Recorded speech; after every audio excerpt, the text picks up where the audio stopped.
Welcome back to Let's Talk DeKalb on this special edition focusing on health, especially during this lingering pandemic.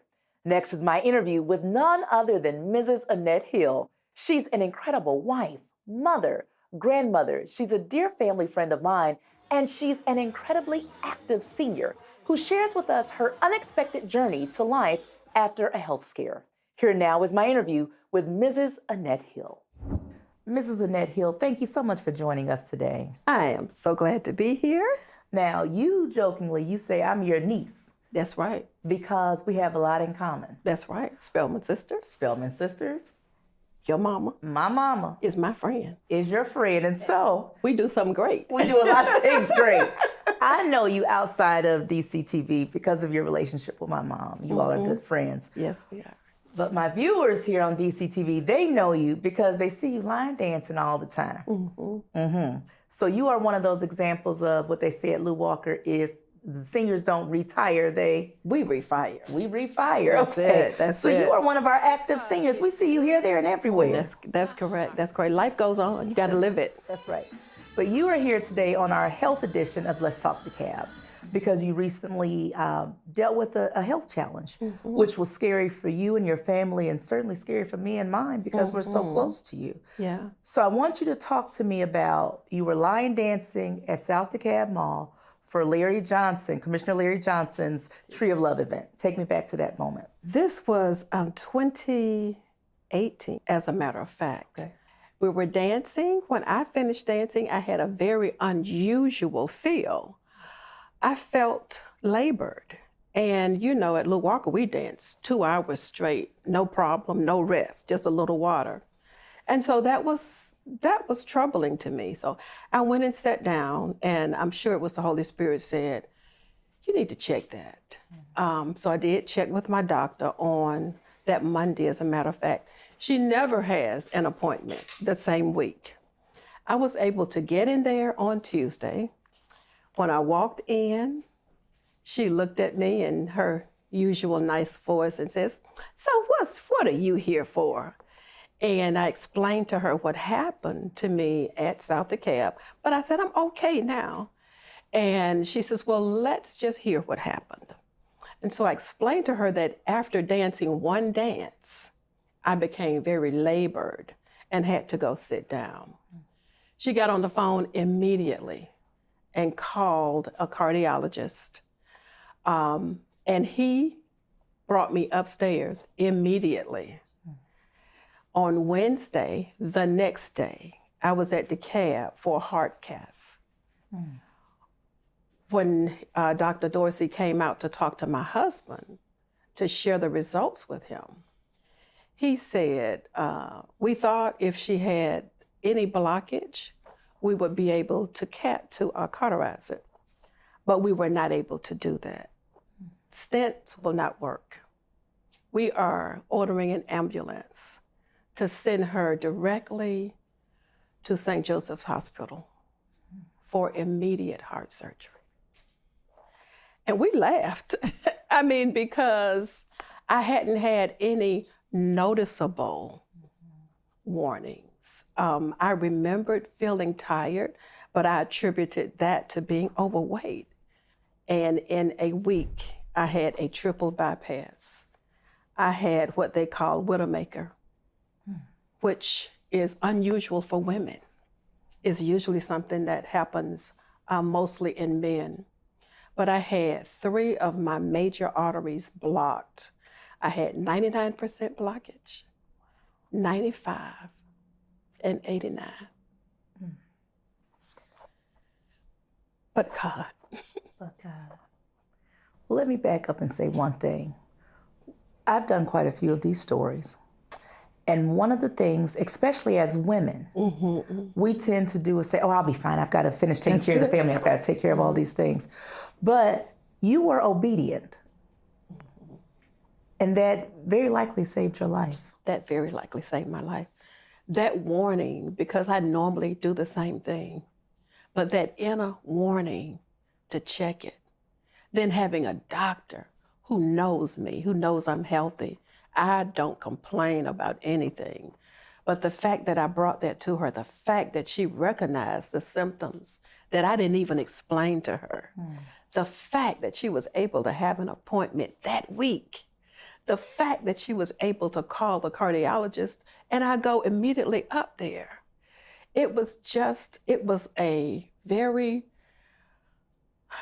exhausting, it was a very troubling situation, but God still worked it all together. And I'm so thankful for having a relationship with a doctor. And that's another thing that we don't do, is we tend to go to our doctors when we have to or when something is wrong. And that has been my story to my sisters since that time. You got to be consistent and regular in going to your doctor. You got to have a doctor who knows you, who has a baseline, so that when something out of the ordinary does happen, they can see it and address it immediately. And you've got to have a village who insists that you go, because I thought about not going, but I have a husband and a cousin. Oh my goodness, I call her Dr. Fee. And they insisted that I keep those appointments. As I'm riding up 285 in the back of that ambulance, I'm trying to process what I've heard. I mean, last week I didn't have an issue. And all of a sudden, Monday, I'm at the doctor. Tuesday, I'm at the cardiologist. Wednesday, I'm at DeKalb. And on my way to St. Joe. How does this happen? It was overwhelming. And so I'm thankful. I'm thankful for the warning. People wanted to know because they couldn't believe it. Not Annette Hill. Not Miss Active, Miss Dance all day. That just doesn't happen to us. But it does. But it does. But there's life after a negative diagnosis. That's the key. There is life after a negative diagnosis. When you have a purpose in life, when there is a village that you are a part of, when you are fed into and loved on, and you're able to reciprocate that love back, there's a purpose, there's a destiny, there's a calling, and I wasn't through. I was not through with life. So I have the surgery. Of course, my daughter's flown in from DC. Who's also my friend, by the way. That was another connection we didn't mention. That's right. She had flown in, and everybody was just expecting to plan my homegoing. They really were. They didn't say it to me, but they were expecting to plan my homegoing. I was out in surgery 6 hours and 5 minutes. And when I came out, I looked like death, according to my family. I had at least 26 tubes all over. But that afternoon, probably about 6 o'clock, I was up walking. Yes, I walked. And I began to they allowed me to go to my room after that. I walked very, very slow baby steps just to get my strength back after that. The only thing I have now is a little congestion that I have to clear a lot. Okay. And every once in a while, I'll hear a rattle or something in my chest.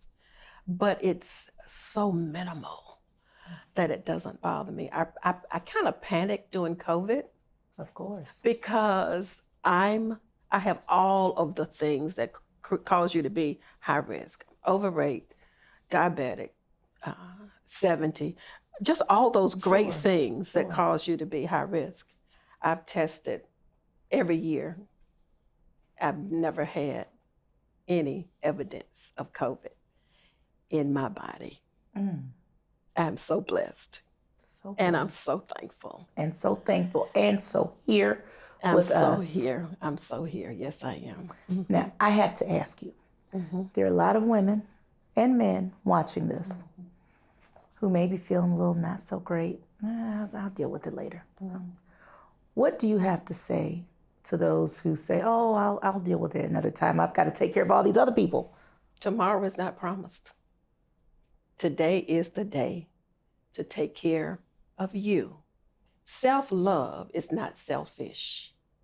If you do not take care of yourself, then you are not allowing God to use you in the purpose that you have been called to, the village that you have been assigned to, of the ministry that is expected of you. Take care of yourself. I don't care if nothing results in your doctor visit. Go. Take every opportunity to live a healthy life.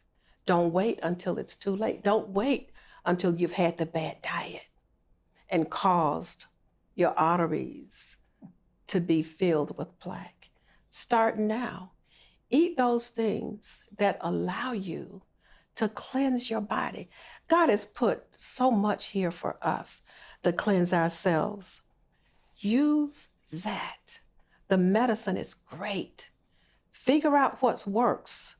If it doesn't work for you, either change your doctor or change your medicines. Take care of yourself. You are number one. Why is sharing your story so important? It is important because there is life after any major event in your life. It might look like it's the end, but you know you cannot see a plant when it's buried in the seed form. It looks like it's gone. But after the watering, the surgery, after the watering, the medicine, then a beautiful plant begins to sprout. And that plant is beneficial to all of those around you. You can't be a light and not shine. You can't have a story and not tell it. Your victory and the steps that it took to get you to that victory. I mean, it's good to look and see, oh, it's been, 3 years and you're still doing good. Yes, but the testing, I don't want you to have to go through what I went through. And so I share the end because I want you to make a different decision and not have to go through that surgery. I love it. This is my testimony. This is my story. This is my song. Now, Miss Annette, fast forward to today, and you are back out there line dancing. You're super active. You just picked up pickleball? Yes. New sport. You know, we got to try it. So I am going to pickleball class at Exchange Park, free for DeKalb residents. That's fantastic. And you also go out there on the bicycle from time to time. I love my bicycle that my niece, little Spellman sister, brought me. It was a little treat. Yes. A welcomed, celebrating treat. So yes, I do. I do enjoy my bike and I love my pickleball. But my number one thing is line dancing.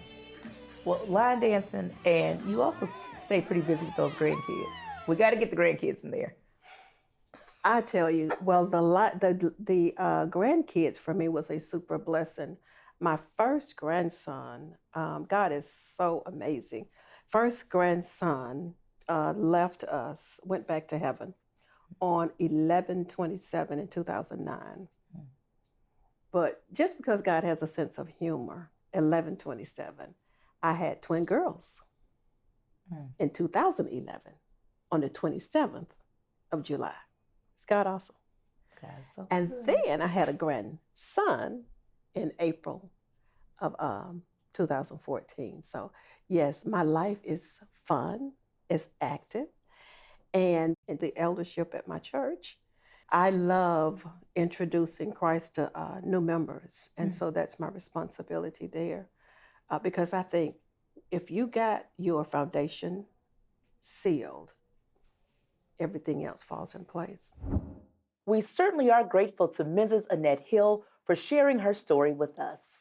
Next, I would like to introduce you to Dr. Ameen Person, Chief Cardiologist with Kaiser Permanente. Dr. Person shares with us more heart health insights, and maybe we can all help to save a life. Let's take a look at that interview. Dr. Ameen Person, thank you so much for joining us today. Thank you for having me. Now let's get right into it. We want to talk about heart health. Tell me, the first thing is, what signs should someone look for if they're all of a sudden not feeling well and it may be something because of the heart? Tell us, what signs should they look for? Yes, so excellent question. So a few signs that you will commonly see. One is chest pain. Now, there are different types of chest pain. You can have chest tightness, chest pressure, those types of things. Any of those, we all sort of loop into the same kind of category of chest pain.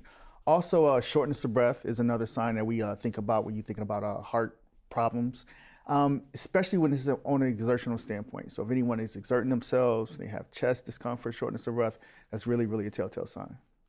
Now, I remember always seeing something about that left arm. Is that real? Talk to me about that. If someone feels pain in their left arm. So sometimes you can have pain in the left arm. Usually it can be associated with those other symptoms I was telling you about, but not all the time. It can't be one of those things where if I don't have pain in my left arm, then I'm okay. I would look at it that way.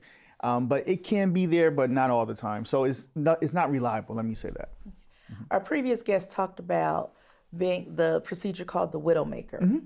Talk to us about that. What exactly does that mean? Because this is all scary, but it's something that we need to know about. Absolutely. So there's a few different arteries that supply the various portions of your heart. Most of us has 3 different arteries, one that goes on the front portion, another that goes to the side, another that goes to the back. So the Widowmaker is where you have a blockage in the proximal portion of that artery that supplies the front portion of the heart. So being that it's in the proximal portion, it supplies a large sort of aspect of the heart. So when that happens, a lot of times, unfortunately, people can have bad outcomes, including death. And so that's why we call it the Widowmaker. Now, I have followed you and studied you a little bit. So I know you're super humble. So I'm going to brag on you for you. But first of all, first and most importantly, you are a Morehouse grad. I am. Thank you. My Spelman sister. Yes, but you are the chief cardiologist at Kaiser. Yes, I am.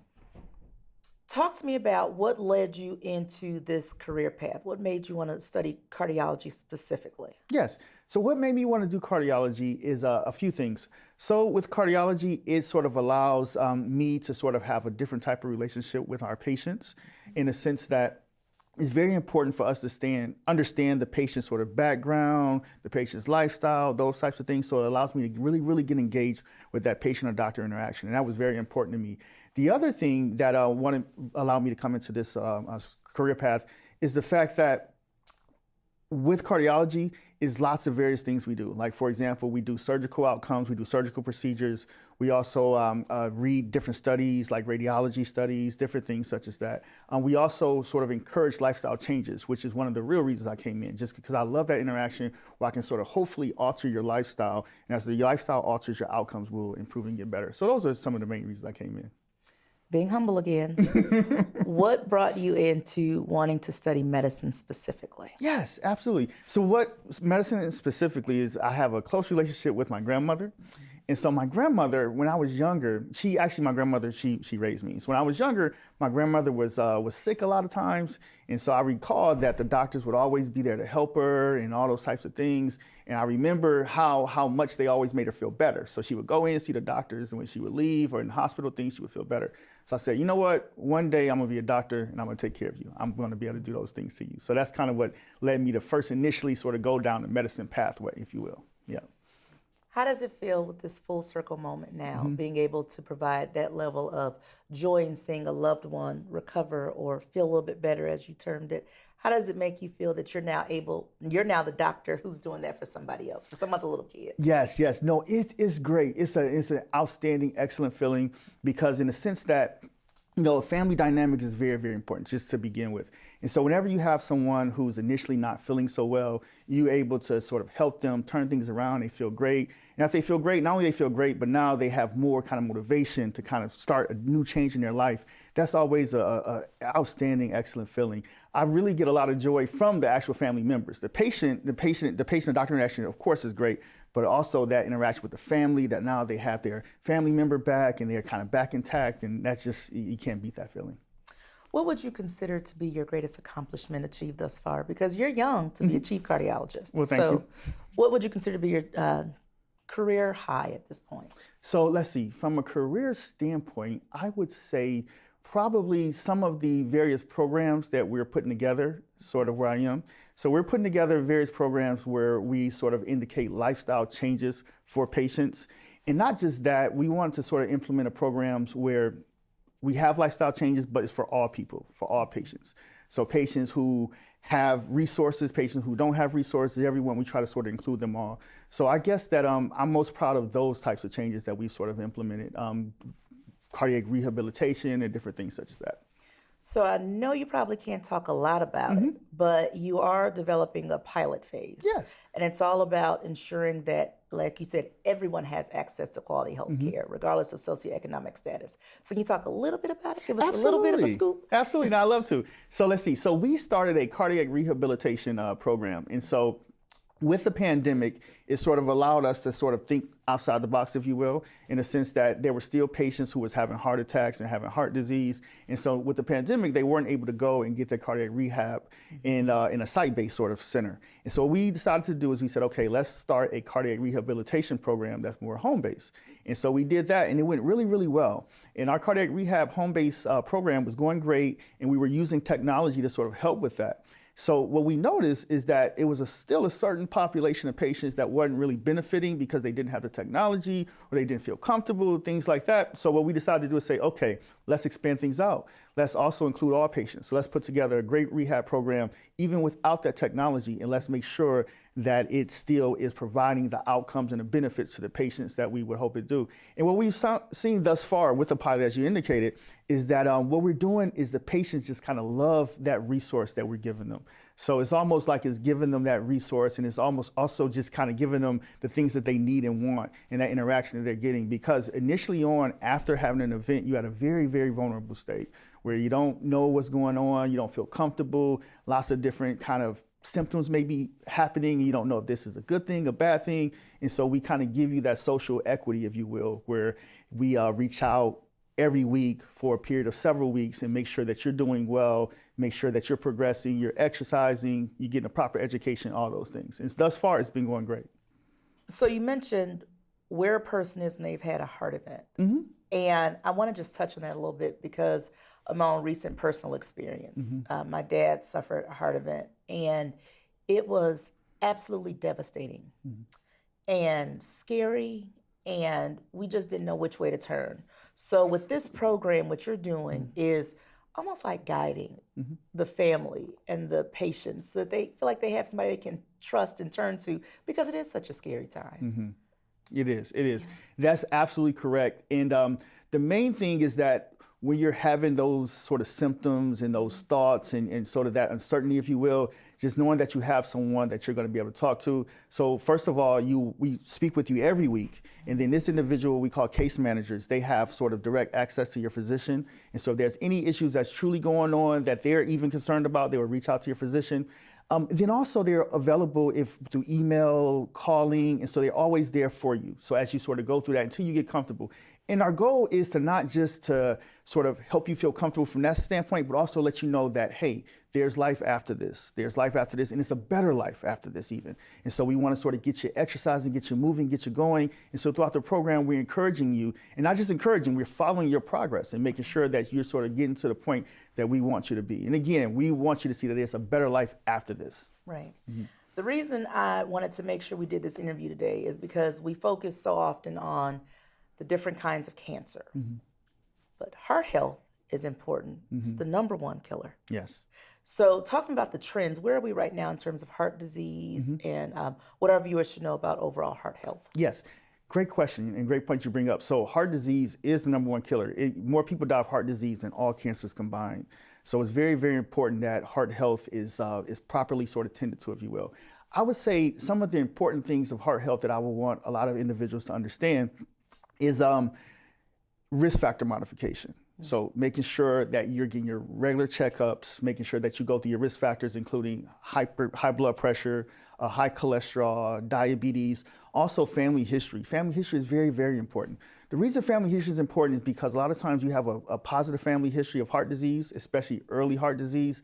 That can be indicative of you being able to develop heart disease sooner than a lot of your counterparts. What that means for an individual with a family history is that their risk factors have to be much, much tightly modified.